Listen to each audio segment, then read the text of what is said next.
personalities in the field of law and ADR methods, world-reputed scholars and writers also present, along with the pan-India students of law.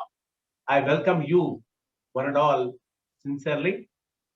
Before introducing our teachers today, may I please introduce Asha Purna as a student moderator of today's class.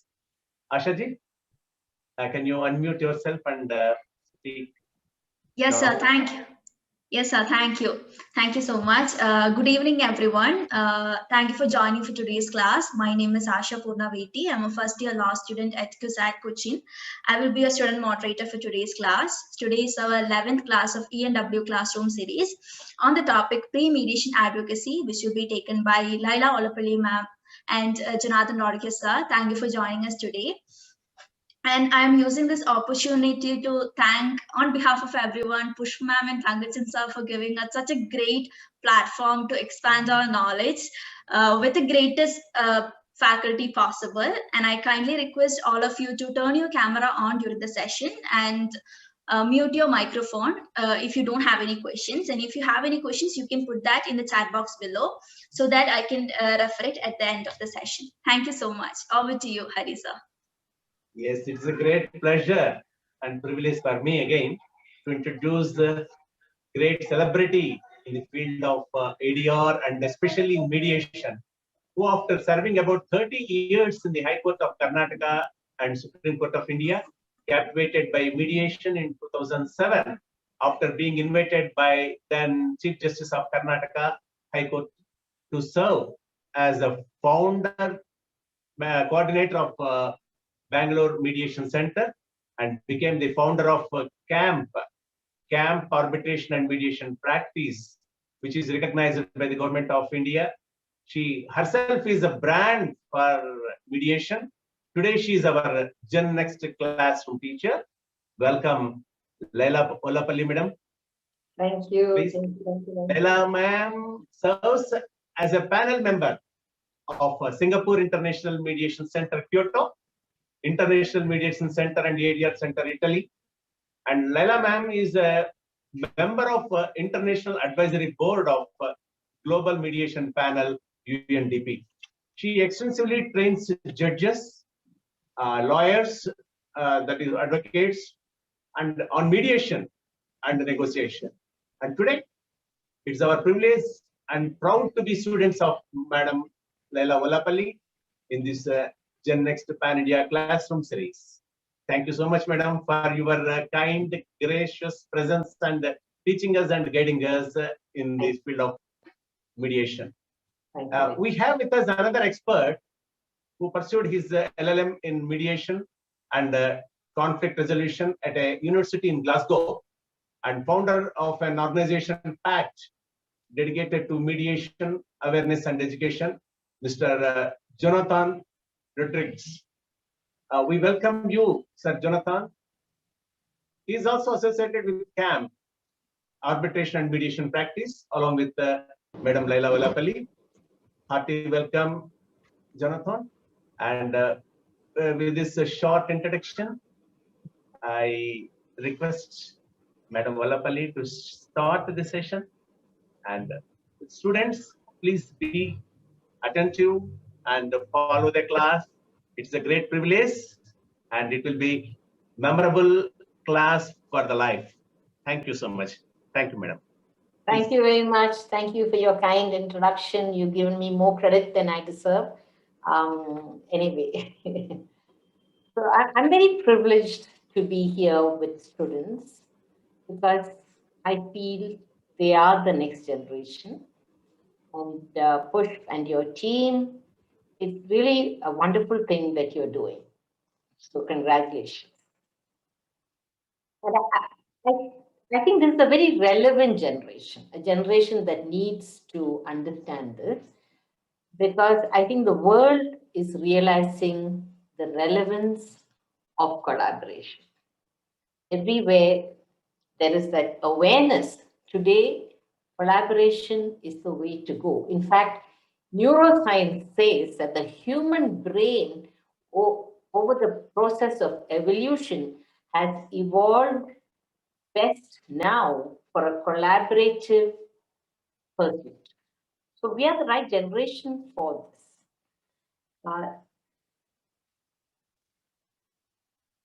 In 1906, when a famous Harvard professor, Roscoe Pound, I suppose you may have heard of him, when he predicted that if the administration of justice is dominated by the adversaries, keeping people as opponents, if that is the trend, then there will be a crisis in the administration of justice. People laughed at him. This was in 1906. In 1976, there was a crisis in America. Dependency increased. And another Harvard professor, Frank Sanders, came out with this concept of multi-door courthouse system, where every courthouse, he said, should have different doors depending on the appropriateness of each case. You send it to litigation, arbitration, mediation. Be mindful of what you're doing. What is the case and how relevant is the dispute resolution for that case? So today, mediation, I would say, is becoming a disruptive innovation. You know what a disruptive innovation is? It's a term in business, in the science of business. When there is an invention which comes and disrupts everything else, changes the value of everything else, it's called a disruptive innovation. Like Airbnb came into the hotel industry, changed the landscape. Or like the internet came, and how, look at us, all of us are learning on the internet. Shopping is done on internet. It changed the landscape. And that's what mediation is going to do to your generation. You can be a mediator or you can be an advocate in mediation. And today, our focus is how you young law students will become an advocate in mediation. So I will start with it in order to help you understand how you pursue this skill, the story of the 3 blind men with an elephant. You've heard of that? There is an elephant in a place where there are no elephants. Somebody brought an elephant. 3 men were blindfolded and taken to the elephant. One felt the leg of the elephant and said, "Oh, elephant is like a tree." And the other felt the trunk of an elephant and said, "Elephant is like a snake." And the other felt the body of the elephant and said, "Oh, elephant is like a mountain." All 3 are right. In their blindness, they only saw what they felt. Now, those of us in the dispute resolution or in mediation will tell you that this is what happens in conflict. Each one sees what they experience. And when you become an advocate for your client, remember that your client is only seeing one part of the story. Elephant is a distinct animal, a different animal. But your client is not lying. The fact is, he has felt one part of it. He has experienced one part of the story, and therefore, this is how he is responding. So keep that in your mind when you are an advocate in mediation. Advocate in court, in litigation, no, you are just going after what your client has seen, and you're establishing what your client has seen as a right. So the adversarial system is right and wrong, adversaries. My client is right, your client is wrong. Whereas mediation is assisted negotiation. I think you have already been You've had classes to show how mediation is assisted negotiation. And in negotiation, what we do is help parties find mutually acceptable solutions. So we cannot poison the well. Both parties have to drink from that well. And only if both parties agree there is a solution. So when we represent our clients in mediation, we have to remember this is negotiation and both parties have to be satisfied in order to find a solution. So your whole mindset has to be one of collaboration. And what are the skills that we need for that? Number one, listening skills. Our law schools teach us to be powerful speakers, to be influencers. That's what you need in the adversarial system. In mediation, you listen to understand. What is your party wanting? What is the other side wanting? So the kind of listening skill that advocates in mediation need to have is on another level. You have to listen to the emotion. Behind all emotions lie a set of unmet needs. What is that unmet need? You have to listen to your parties to understand what that unmet need is. You have to listen at the level of position, at the level of interest, at the level of emotion. Only then you understand your party fully. But not only your party, when you're listening to the other side, similarly, you are listening to understand their positions, their interests, their underlying needs. So one important skill, listening, which you will use tremendously in your advocacy in mediation. It needs self-reflection. As a human being, you have to connect to other people. You have to connect with them to help them move towards a resolution. You have to know yourself, self-reflection. You have to empathize. That other client is also required for my solution. So empathy is required. You need your client, you need to protect your client. At the same time, solution comes if both of them agree. So the way you approach advocacy is with empathy, compassion, and at the same time, your legal skills. That's also required. It's overlapping, these skills are overlapping, they are complementary, but it is a different skill and you have to think about it.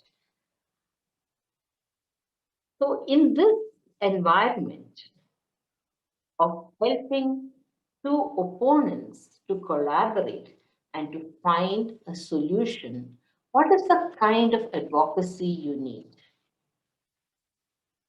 Number one, I will deal with the general aspects and Jonathan will go into the details. As an advocate, you need to know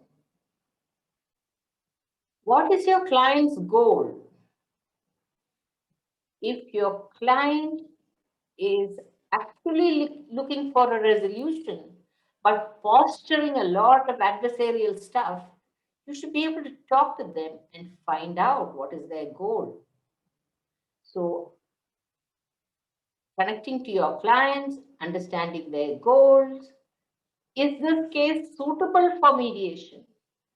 If a client is looking at, is excise industry applicable to the construction, excise tax applicable to construction industry, that's not a kind of case that you can mediate. So you should be able to distinguish what is the right case for mediation. Is this relevant for mediation at all? Then you need to know how to suggest mediation. How to suggest mediation to a client, because when clients come to us, they are to us as lawyers, they are angry. they're ready to fight. Their competitive assumption is very strong. Under that situation, how do you suggest mediation to your clients? That's another skill, and you need to learn that skill, how to suggest mediation. So this is how you suggest mediation. Once the clients have accepted mediation, the next step, you prepare for negotiation. You prepare for assisted negotiation. We can call it the pre-mediation advocacy. How do you prepare? Keeping in mind fully the fact that the negotiation of the clients earlier has failed. They tried to negotiate earlier. A dispute is an outcome of failed negotiation. So here now, they are coming with a history of failed negotiation. So pre-mediation advocacy is trying to understand how you set in place everything that's required for a good negotiation. Who are the people that should be there? What are the documents that they should have? What's the kind of information they should have? Because all this is required for them to take an informed decision at mediation. So pre-mediation advocacy is about setting the table for the right kind of negotiation. Preparing your parties. How do you prepare your parties? Tell them about mediation. Understand them, understand their emotions. Help them. Parties are central to the mediation. They are the ones who take the decisions. So parties are central to the mediation. And advocates are coaches. You coach the party to negotiate. So as I often say, the advocate in mediation, vis-a-vis the advocate in trial, the advocate in trial is a gladiator. You're fighting for your parties. The advocate in mediation is a coach. You're coaching your parties to negotiate. So there is a difference. You have to be familiar with negotiation techniques. So one important part of mediation advocacy is, do you know how to negotiate? Learn how to negotiate. The parties have their negotiation has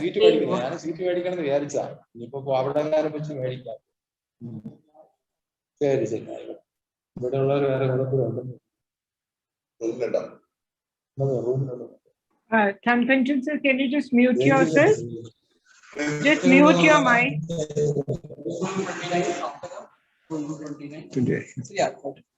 Mr. Thankanjan, can you please mute your mic? Yes. The admin person can mute. Yes.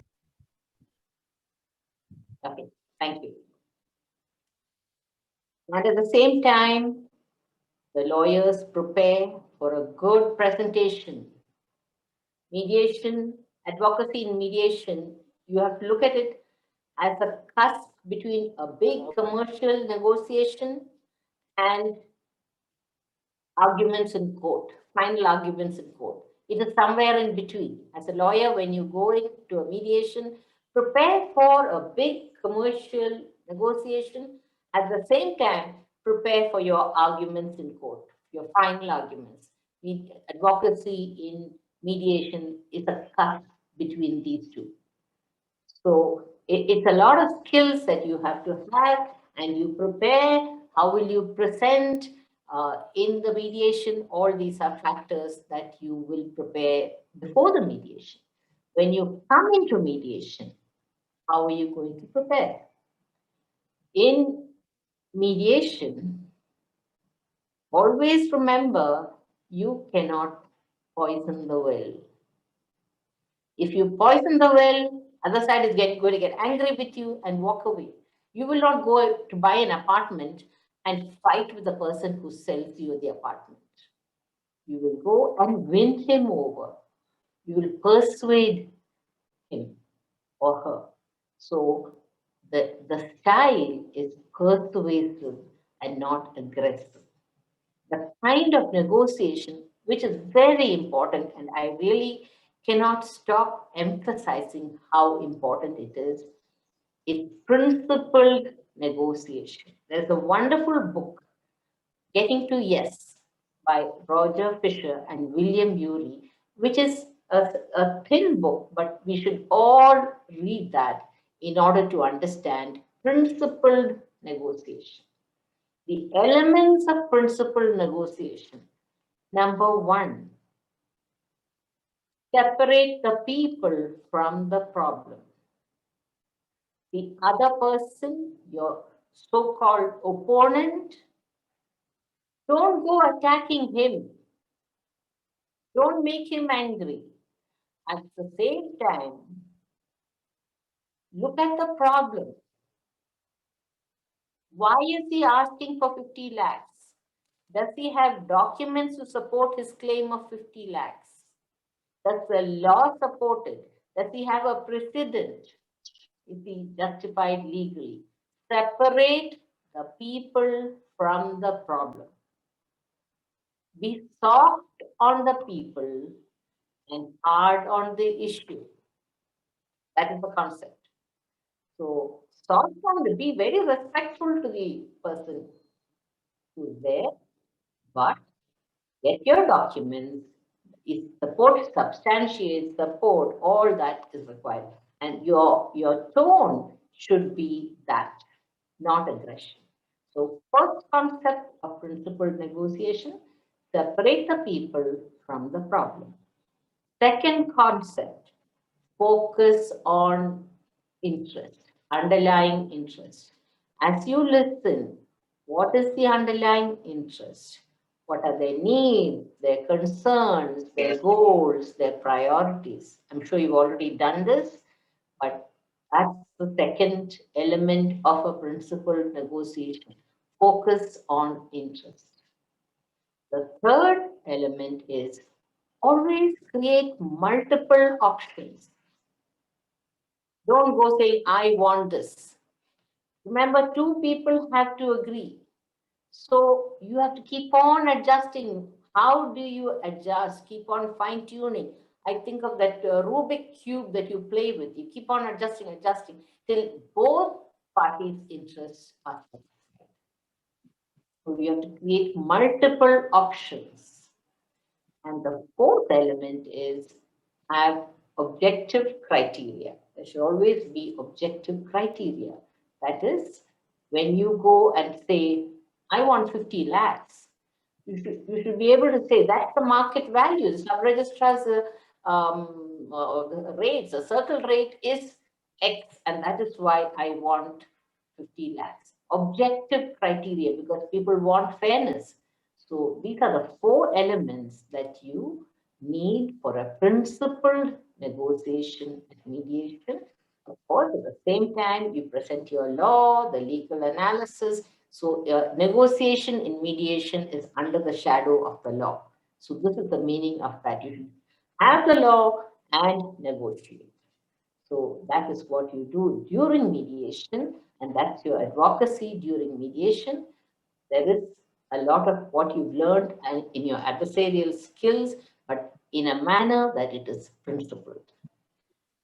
So essentially, these are the, and I would say that lawyers in mediation are the sword and the shield.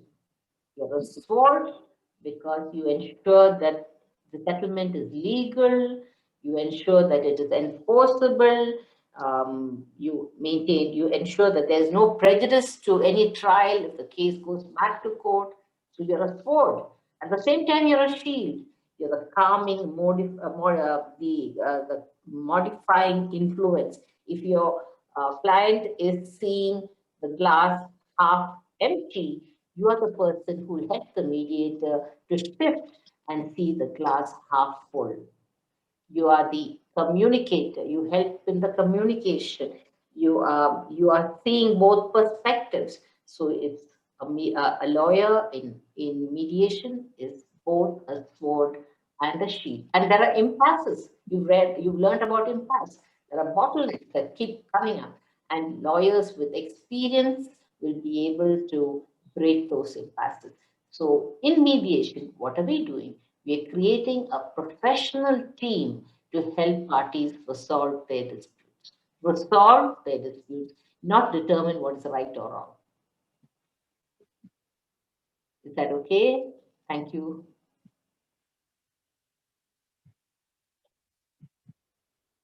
Any questions? If the participants have any questions, you can ask now.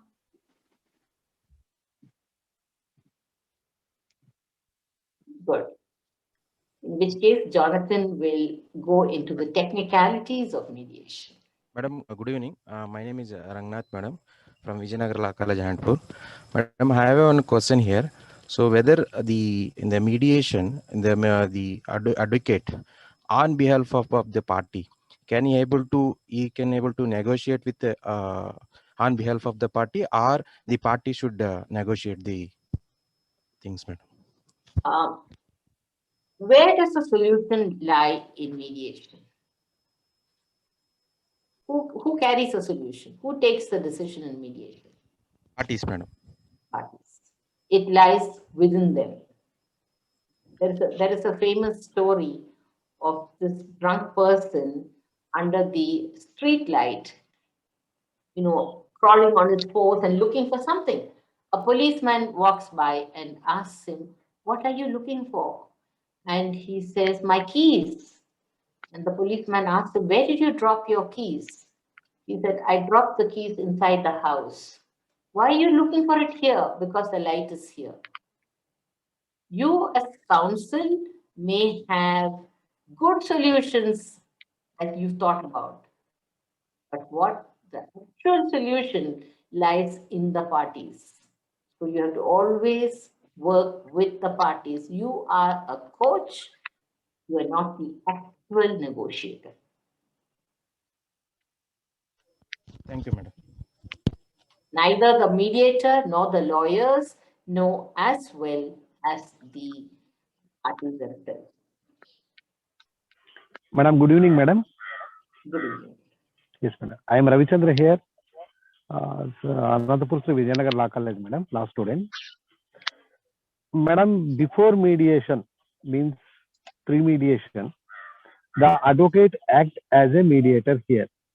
Suppose if the dispute in the court already, suppose the court will be rendered to take the mediation by the pressure of the court or by compelled by the court, how can an advocate take the mediator act as a mediator in between the parties? Suppose. So, have I got your question? One advocate, how can I take as a mediator? Yes, so, you would have learned that mediator is a neutral third party, right? Yes, madam. Yes, exactly. It's a neutral third party. Okay. If you are advocate for party A, how will party B share confidential information with you? So you cannot act, any person who's not absolutely neutral, neither you or anybody who has any personal, professional, commercial interest in the dispute can act as a mediator. Mediator has to be completely neutral. Neutral. Yeah. Thank you very much.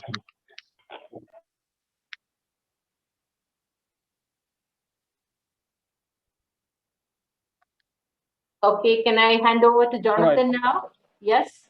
Anybody, any other questions? Okay. Thanks, Laila, ma'am. I'll see you hopefully in half an hour's time. Yes. Am I audible? Yes, sir, you are audible. Okay, so I'm going to keep my video off because I'm really struggling with my internet. And Ashapurna, if at all you cannot hear me, then please just let me know, and I'll try and fix what's going on my side. Yes, sir, I'll let you know, sir. Okay. No worries, sir. For the benefit of everyone, I put my beautiful face on the screen so you know who's speaking to you. It's very difficult to follow Laila when she's speaking first, but I'm going to try my best. I want to get started with a very simple question to you. Laila has explained to you what's the role of the mediator, what's the role of the lawyer in a mediation, right? So a simple question to you then is, if I had to ask you to describe, or rather to associate one adjective, just one adjective to a lawyer in a mediation, what is that adjective would you associate to a mediation lawyer, to a lawyer who represents his or her client in a mediation? What is that one adjective that you would put down there? Can you put it in the chat boxes? I want to see if everyone can just type that adjective out in the chat box.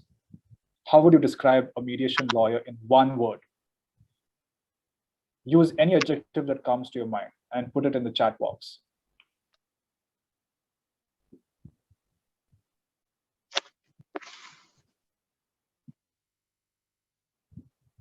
Can I have some responses in the chat box? How would you describe a mediation lawyer in one word? There is nothing right and nothing wrong. Just go for it.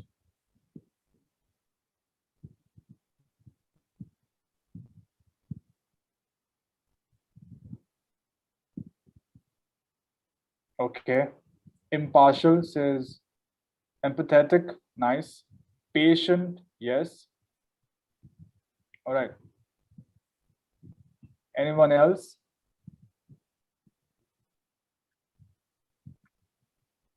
Trustworthy. And I hope the organizers are making notes of all these beautiful adjectives that are coming across, because this can be a nice infographic by itself. Anything else? Any other way you would describe a mediation lawyer after having heard what Laila just said to you?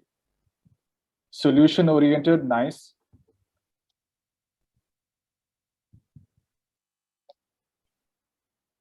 Some of you are giving this a really deep thought on a Saturday evening, which is nice to see. Planning, I'm not quite sure I understand that. Listening skills, yes, someone who listens empathically.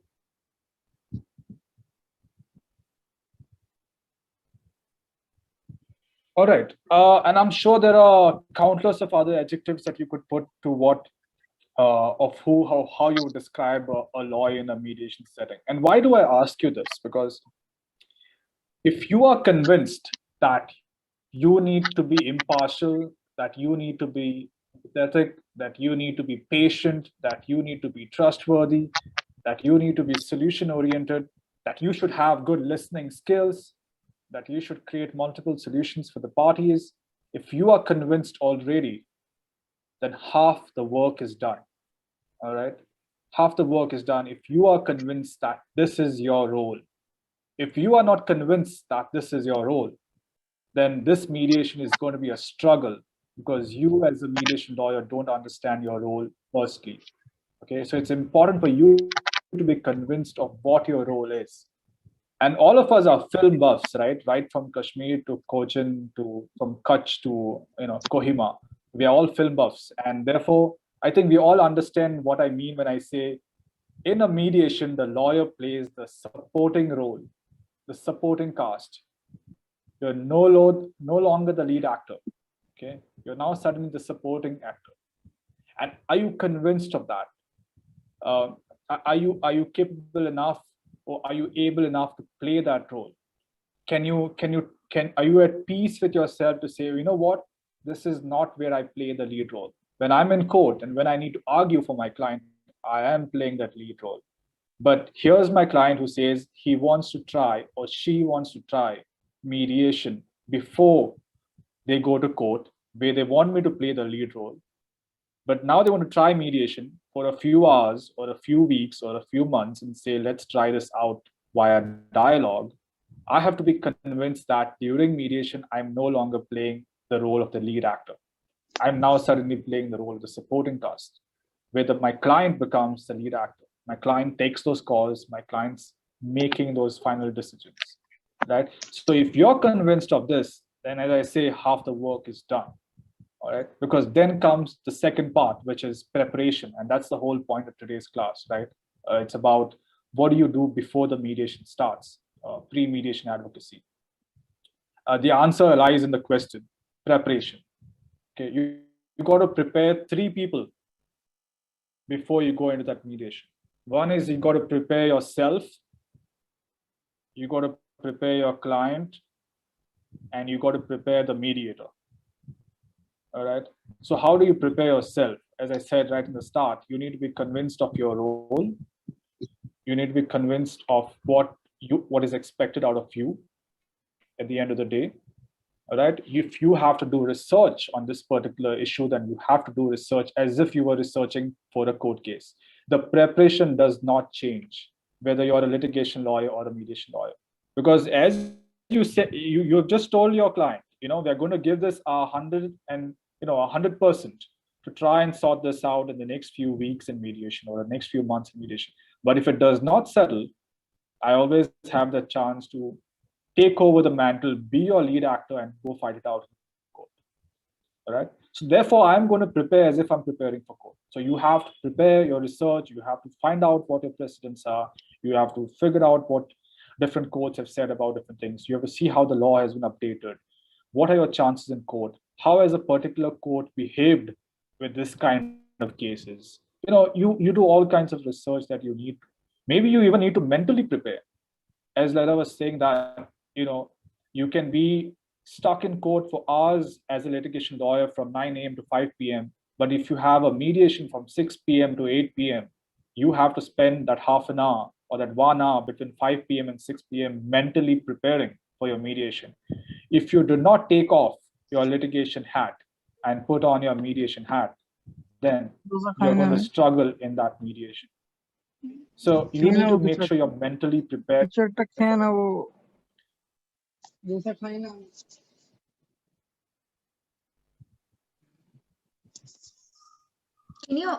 you mute Sir Ronak Chowdhury?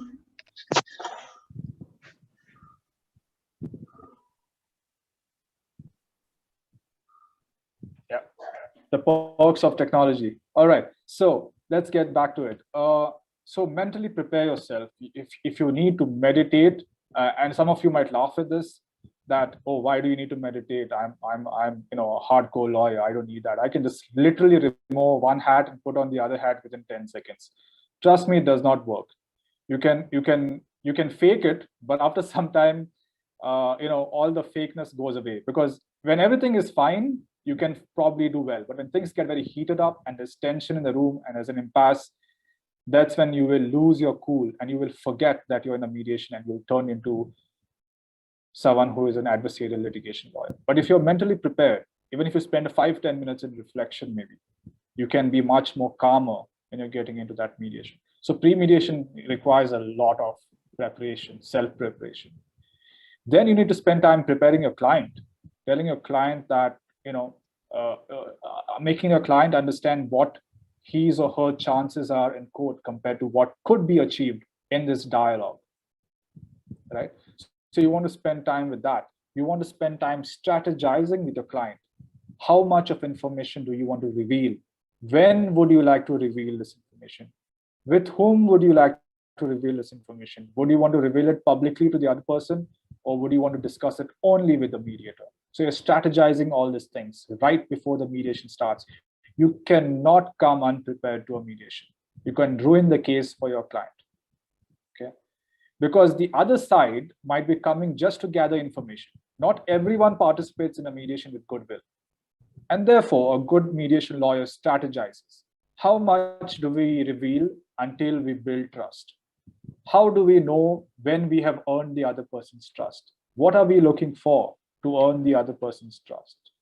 How much can we give right in the start to gain the other person's trust? A good mediation lawyer will always coach his or her client to and encourage them to say, let's give something that's not going to cost us too much so that we can start the mediation. So we can start the mediation on a positive, collaborative note. What can we give? What can we give? What's that small handshake that we can pull out there? Right? And that's something you would do, strategizing the client right from the start. Very importantly, you got to let your client know that you are playing the supporting role here. That's very important. Expectations have to be clear. All right. That's very important, once again, with regards to preparation with your client. Thirdly, you got to prepare the mediator, as I said. If your client's going through some mental or emotional stress, you need to tell the mediator that, hey, you got to expect this. This is going to happen. You know, my client's probably gone into a very low phase. You know, he has lost someone in the family. You know, maybe the marriage is falling apart. It could be a lot of things. And you as a lawyer are privy to all this information. If you don't tell the mediator this in private and in confidence, then the mediator is not going to be ready for those emotional outbursts. Now, the mediator is always prepared to listen to any kind of bizarre information that might come on the table, right? The most bizarre information, like people come and say, you know, in the previous birth, I was a dinosaur, and then you don't know how to respond to that, right? So it could be the most bizarre things that people say at the table, but we are always ready for anything. But still, as a lawyer, it's your duty to tell the mediator, listen, this is what my client's state of mind is right now. So just letting you know, so that, you know, in case there's a situation like this, you got to be ready to help us out. Okay. So once the preparation is done, you still work with the mediator with other things. You know what, my client does not want to face the other person, and he does not care whether it's on Zoom. He still feels like he's in the same room with the other person, right? So, you know, no ways we're getting into a joint session. We have to have only private sessions. So that's what the lawyer helps out with, because the lawyer tells the mediator right from the start, this is how we want to design it. Okay. And who will be participating besides me, my client? Maybe my client's you know, wife will be there. Maybe my client's mother will be there. Maybe my client's financial advisor, chartered accountant, whoever it is. Make sure you let the mediator know who's coming. Don't ambush the other side. Okay, let the other side know who's coming. We have seen in commercial private mediations, many mediations actually fall apart. Many mediations get rescheduled and postponed because one client agrees to come with one lawyer, and the other client also agrees to come with one lawyer, I mean, their lawyer. And then suddenly on the mediation day, party A has come with the lawyer, party B has come with 5-6 other people. It's like a whole, you know, entire litany of people. The entire village is there, and you know that feels like an ambush. And if you want to ruin the mediation, then that's you know, that's going to cause problems. So let the other side know who exactly is coming, right? So that everyone is clear about understanding what their roles are. That is something that you want to do as a good mediation lawyer. You want to discuss with the mediator what are the important documentation that needs to be provided. What is the documentation that requires, so that we get all our facts straight. You know, we've been speaking to a lot of mediation lawyers of late, and we at CAMP in Bangalore have been really pushing for mediation advocacy. This year, 2021, we are celebrating something called as, actually we call it CALM, Celebrating Advocates and Lawyers in Mediation, CALM. Okay, and we're calling it the Year of CALM. We finally want to recognize what the role of the you know, the lawyer is. And as we're speaking to so many lawyers who are representing clients in mediation, right? We've recently started a column on Live Law where we talk to mediation lawyers who have represented clients in mediation, and they talk about their experiences. And they all say one thing when you talk to them. You say, once we get our facts straight, and once we get both of us to agree on what has happened, once the facts are clear, half the job is done. Then it's all about finding solutions to the facts, because the problem lies in the facts. And if both parties say, okay, you know what, that happened. Yes, that happened. Now, how do we fix that? Sometimes they say that many times, especially in commercial disputes, then it's easier to move ahead. And therefore, documentation is important. What are the documents that are required to make sure you're helping the other side and also helping the mediator to get the facts straight? Okay. And lastly, and most importantly, as part of the process designing, you have the responsibility to help your client with fixing the date, the time, the place, you know, the most convenient place to have this mediation, right? I did miss out on one point, and that's a very crucial point again. As a lawyer, you also have an understanding of what the industry is like. You have an understanding of what a mediator should be like. A good mediation lawyer, a lawyer who's trained, who's skilled, who's certified to be a lawyer in mediation will know exactly how to choose a mediator. You need to make sure you find the right mediator. If you're not going through an ad hoc mediation, then you need to choose a private mediation institute like CAMP, right? So you have an institute like CAMP that has a panel of different mediators, and there are different kind of institutions in different parts of the country, right? We have so many private mediation institutes in India, and I'm not going to take out any other names because I might miss out on one, and I'm going to be held for that. So I'm just going to talk about the work that we do, right? And the Mediation Institute, the benefits of having a Mediation Institute backing you. Now, once you know you have a Mediation Institute backing you, you just can't say to the case manager, you know what, give me your top mediator. No, Laila Olappally is now our lead mediator at CAMP, but there might be a case where Laila might need assistance on a particular situation. Laila always admits that she is not the best at technology, right? And say it's a high-tech mediation case, right? Laila has all the skills that she needs to help them break an impasse, to move them from positions to interest, to brainstorm with them solutions, to do reality testing with them. She has all those skills, but she might require someone who has a bit of, a tech background, someone who is maybe part of the IT industry to be her co-mediator. And that's the role. So you as a lawyer will say, you know what, we really like Laila ma'am as the lead mediator, but let's have XYZ as the co-mediator, right?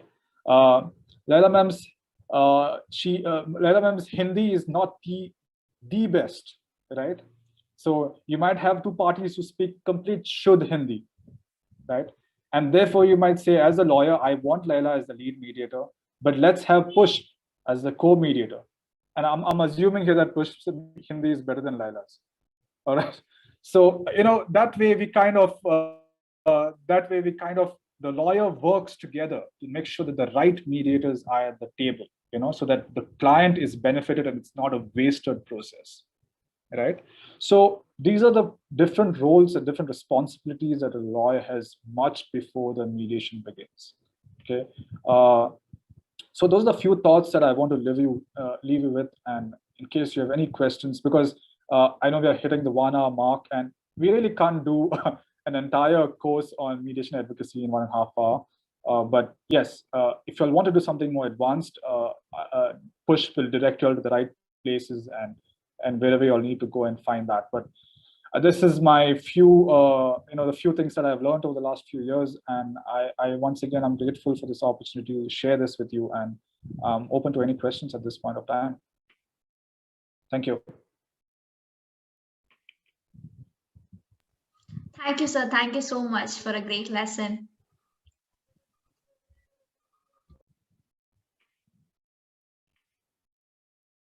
I'm just going to share a couple of blog posts in the chat box, and when you'll have the time, you can go through this. There's so much of literature and that's out there that you can go and explore as the role of the lawyer in mediation. And what we're really reaching out to the community right now, we want to really build this. We will not be able to get private mediation going in India without the lawyers. That's the truth. And the faster we get the buy-in from the lawyers, the faster we make them realize that they have a very important seat at the table, the faster we can get mediation going forward. All right. I think the myth, or the misunderstanding rather, is that the lawyer has no role in the mediation. The lawyer has no seat at the mediation table, which is absolutely wrong. Okay? And that's what you will see in private mediation, especially institutional private mediation, that there is a specific role, a specific seat at the mediation table for the lawyer. Right? And that awareness needs to come out. And thank you to EMW and everyone else who is really making this work. I think we need to really push this forward over the next few years. Thank you so much, sir. Thank you.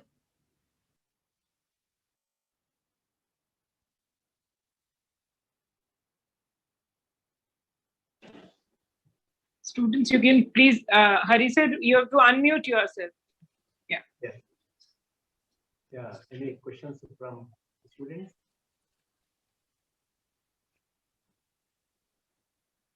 They are all happy to have their special seat in mediation, as Jonathan has said. They were unaware of this importance that as lawyer, they can have a special seat in mediation. So Jonathan has given them a very green picture that even if advocacy, the preparation remains the same, be it for advocacy or for advocacy mediation. Thank you, Jonathan. Laila ma'am, your words, every word means so much to us, and especially the sentence you use, don't poison the well. That's really such an important line for us to remember while preparing for mediation or while participating in mediation as an advocate. That really speaks volume as to our role in mediation, advocate's role. It has to be as supportive cast as Jonathan has said. Wonderful. In fact, I want to add to what Jonathan said about the importance of advocates. I think they play a very crucial role in mediation. When I get into a room and I look at the advocates, I know clearly where the mediation will go. They really have, because the advocates have the complete trust of the parties. The mediator is the neutral. And when that advocate knows how to guide the parties, there is certainly an 80% chance of success. But if the advocate doesn't know, oh my God, it's so hard. So I would, Jonathan knows, I would say, please don't get me mediations where there are no advocates. We need advocates in mediation. Yeah, I just want to give another example of this understanding the fact that you do have a seat at the table and you do have a role. We had an inquiry come in not less than 48 hours ago, where someone who is actually trained as a mediator, she actually called us up and she said that she has a client who wants her to be a mediator in a case, in a dispute that he has. So this particular mediator, she has a friend who has a dispute, and this friend says, you know what, please be a mediator and help me solve this case. And so she called us in and she said, hey, I want to mediate this case at camp. And we said, absolutely, no worries, let's bring it in. And we were ready to help her out. But then we explained to her that what happens, and as Laila was saying, as you already know this person, you have a familiarity with this person, there's an acquaintance that is built up with this person. See, you can be fair. You can say, and you can actually even prove that you are fair, that you are unbiased, that you are neutral, that you're impartial, and that's absolutely great. You can always prove it. But even for a slight second, you slip, because we are all human and we will slip. And Laila will admit, as a mediator for even 15 years, she has had places where she has slipped. All of us will admit that we slip. But the chances of the parties giving you a second chance, all right, somebody doesn't like my voice. The chances of the parties giving you a second chance are higher because you are a neutral. But if you are already acquainted to that person and then you slip up, that mediation can end within seconds. Okay, so we spoke to this person and we said, I hear what you're saying and I hear what your friend is saying. Why does your friend want you to be the mediator in this case? Why? What's the reason? And she said, because he trusts me, because he knows that I will take care of his interest, because I will make sure that he gets the right, he gets justice, and make sure that he is basically not being bullied at the table. So I was like, that's fair enough.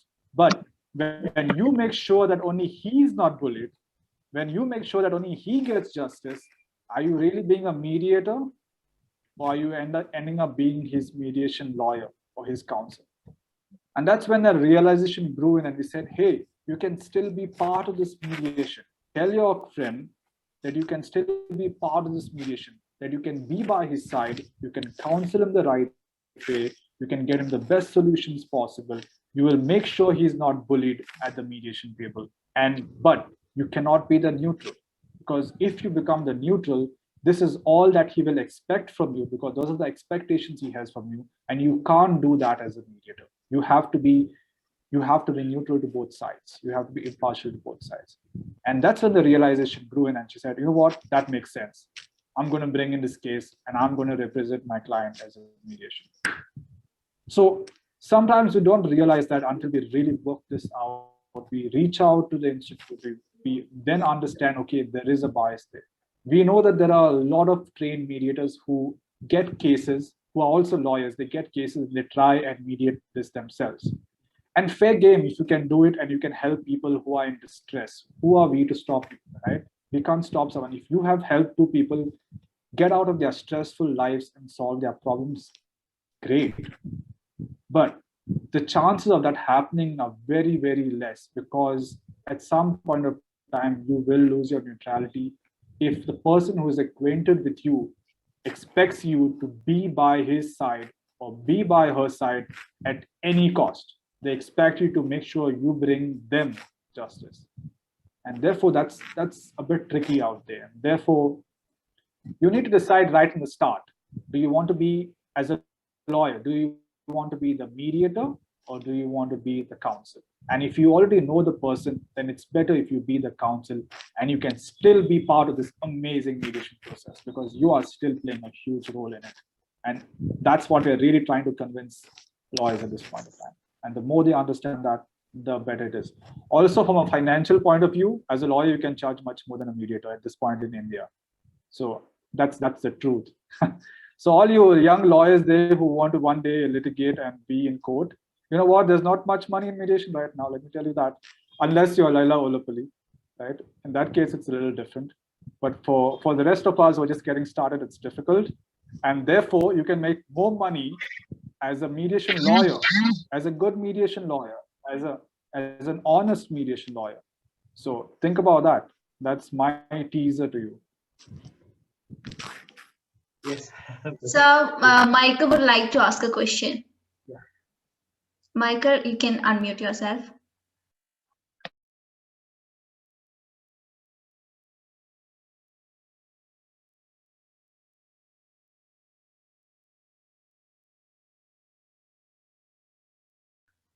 Michael, you have a question? Yes, sir. In fact, I have one question, sir. So let's say that, there are two parties seeking divorce, sir. So can they approach camp even before going to the family court?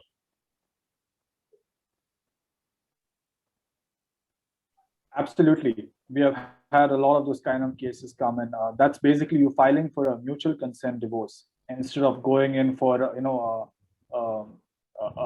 something that's already gone to court and you're fighting it and you're contesting it. You're contesting each person's claims. A lot of times you have spouses filing criminal complaints against each other, and that causes even more tension and it escalates the dispute to a much more I would say hostile stage. So you can always reach out to camp much before that, and we will mostly advise you to bring in your lawyers.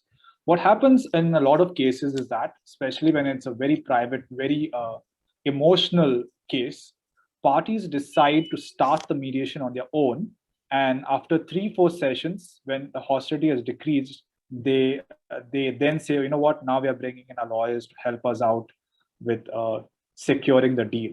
So once the tension is removed, because the lawyers, even though, so good mediation lawyers can take care of tension, but if you're not a trained mediation lawyer, you want to know how to take care of tension, and therefore you might disrupt the process. So a lot of parties feel like, you know what, let's first get rid of the tension with the mediator, and once the tension is removed, we'll bring in our lawyers and they can help us iron out the settlement.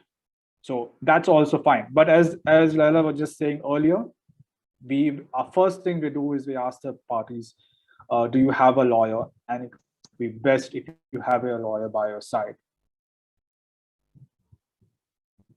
Yes, Laila, do you want to add to that? I think you've done well, Jonathan. And always remember, negotiation in mediation is under the shadow of the law. So the lawyers are required to constantly remind the parties what is the law. Then they take a decision under the shadow of the law. So that's why lawyers are a very important part of mediation. So Sanjay has a doubt regarding the fee structure of the mediator. Sanjay, you can unmute yourself for further clarification.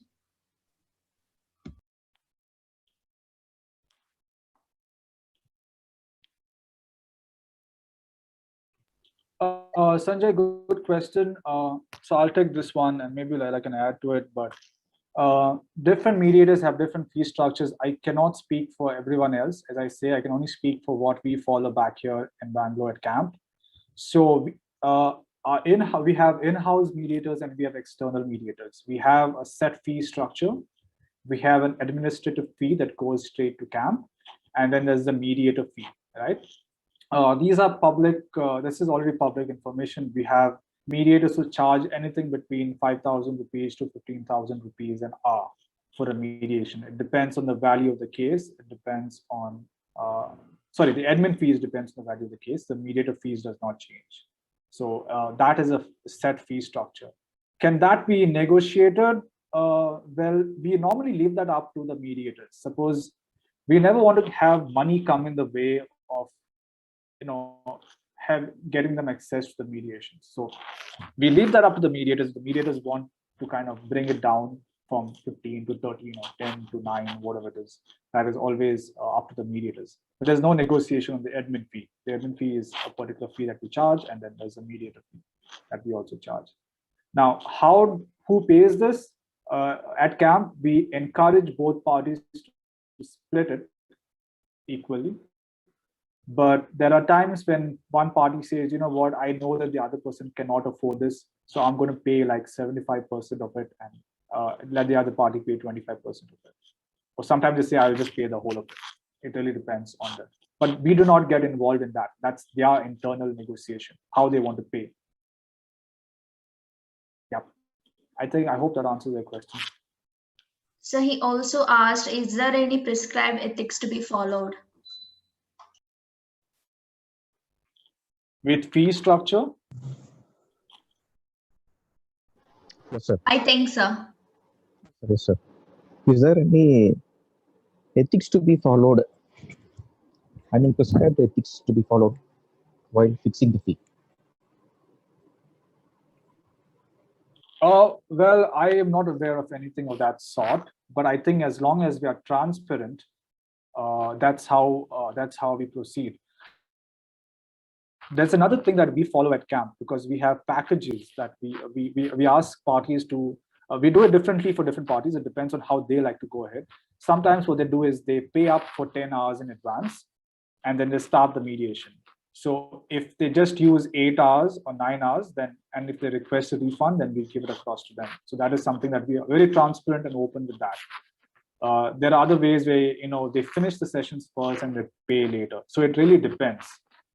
We also get cases referred to by the Supreme Court and the High Court, where the court sets the fee right in the start. The court will say, CAMP is going to be mediating this. The mediation fees is 1 lakh, 2 lakh, or whatever it is, 50,000. It depends on that. So that's already set. So in that case, it's it's already been determined. But I am not aware of any ethics with regards to fee structure. I think for us, where we draw the line is we have to be transparent right from the start. They need to know how much they're investing right from the start. I think that's, as long as we do that, I think it's fair game then. But Laila ma'am, you can add to that, please, if you want to. Yeah, Jonathan is right. We allow market conditions to determine the fees.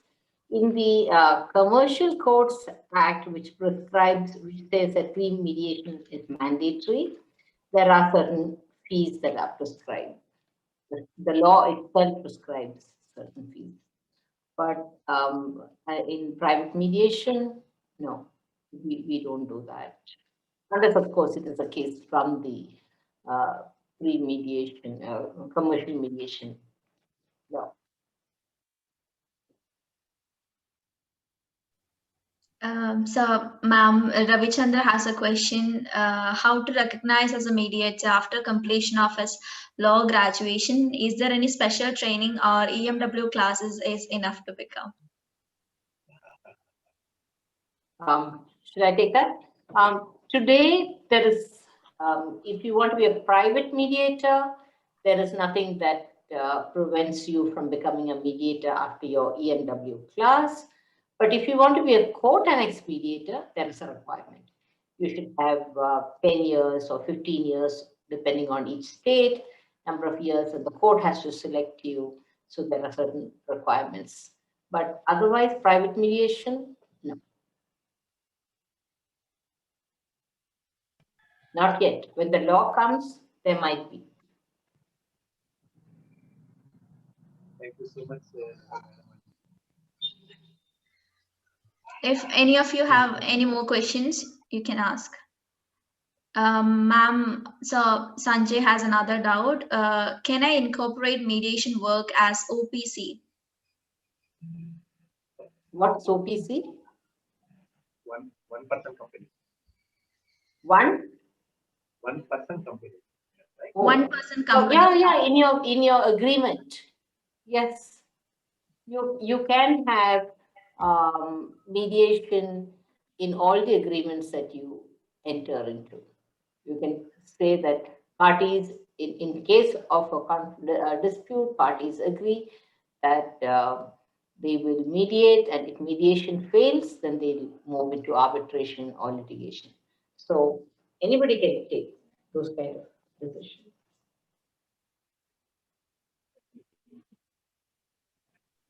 Is there any more doubts?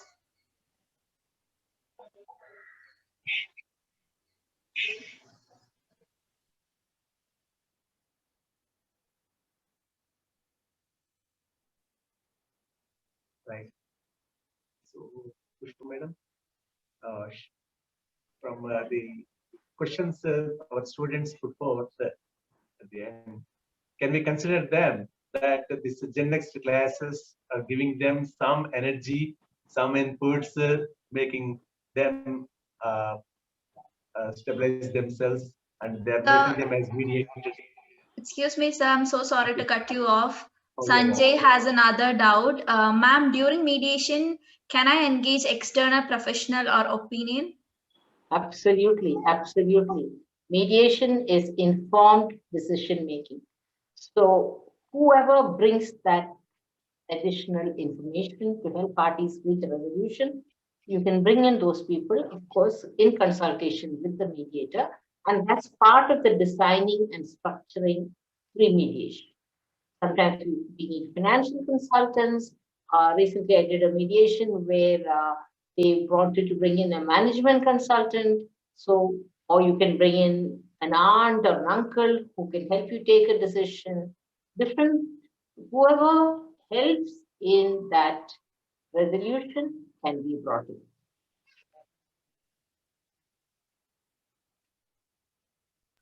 Ma'am, the other question, will the external opinion bind the law in the mediation?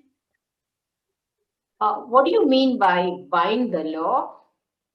Any mediation becomes binding only when the enforcement is first, the parties can agree to make it a contract, or if they want it even more binding, they can agree to make it a conciliator settlement agreement. If it is a case that is pending in court, it goes back into the court and the court passes a decree on that agreement. But I'm not able to understand, will it bind the law? I mean, that's not, it's not a precedent. A mediated settlement agreement is a settlement agreement. It's not a decree of the court. There's no precedent created or any of that with a mediated settlement. Thank you, ma'am. Janardhan sir has also replied for that question. Thank you so much, sir. Any more doubts?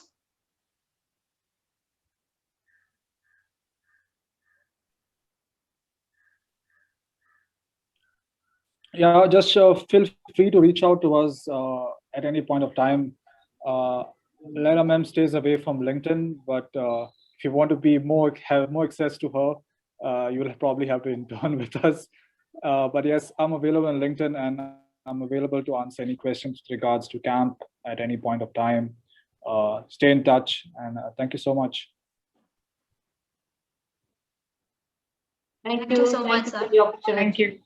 Hari sir, over to you. Yes.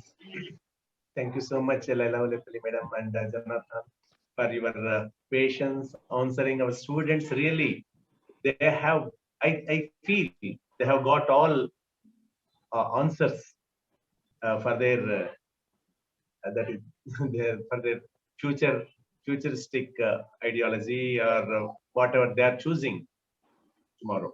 And finally, you conclude, madam. Madam, are we concluded? Yes, thank you, Laila ma'am. Thank you so much once again for this yet again a very learning good experience for us also, a learning how to conduct ourselves as advocate, because during pandemic, because of online mediation, we have rather forgot our role as advocates. So today we relived our life as advocate also, and we are happy that we have a special seat in mediation. Jonathan, that word is registered there in my mind, and I will be using those lines. So there is no piracy in that. Please allow me to preach that. And thank you, Jonathan. Thank you so much for taking out time. And as rightly said by Jonathan, in case you want to reach out for any clarification, Jonathan is very active with students on LinkedIn and otherwise. Yes, Laila ma'am is always there, but we can reach out to Laila ma'am through Jonathan, because ma'am has many other things to take care of. A lot of prestigious matters are there before her. So, but once again, thank you on behalf of everyone here, ma'am, and Jonathan, on behalf of EMW team. Jonathan, you were saying something. Yeah. Yeah, I just want to say there is no piracy in mediation, only privacy. Yes, correct. That's again a bullet from Jonathan. Huh? Good. For students, I have a small word. Dear students, whatever you understood till now and whatever you learned in these classes, you consider always a copper vessel. So unless you shine it every time, off and on, by participating in these programs, it becomes faded in course of the day. As our Pushpa madam reminded us that during the pandemic situation, we forgot that we're all advocates. And these Gen Next classrooms are making us very, very fresh to the subject. And we are also updating our knowledge through lectures of the teachers here in this Gen Next class. So thanks you, Madam Olappally madam, once again, and also Jonathan. And the students, please follow the classes regularly. Thank you so much. Thank you, Hari sir, and thank you, Asha, for wonderful moderation. Thank you. Thank you, ma'am. Thank you so much. Thank you, ma'am. Thank you, Laila, ma'am, Jonathan sir, for such a great lesson. I'm not good with words, but I can't express it. I'm so happy to get such a good class from you. Thank you so much. Today, Mr. Thankanchan would be really proud of you, Pita, the way you have moderated. It's a proud moment for parents to see their children performing so well. So much of comfort and confidence you have on camera. That shows that you will be a perfect advocate. Thank you, ma'am. Yes. You guys made me so comfortable. Thank you so much. Thank you. Bye. Bye. Have a nice day to all. Bye. Bye. So see you in 12th class.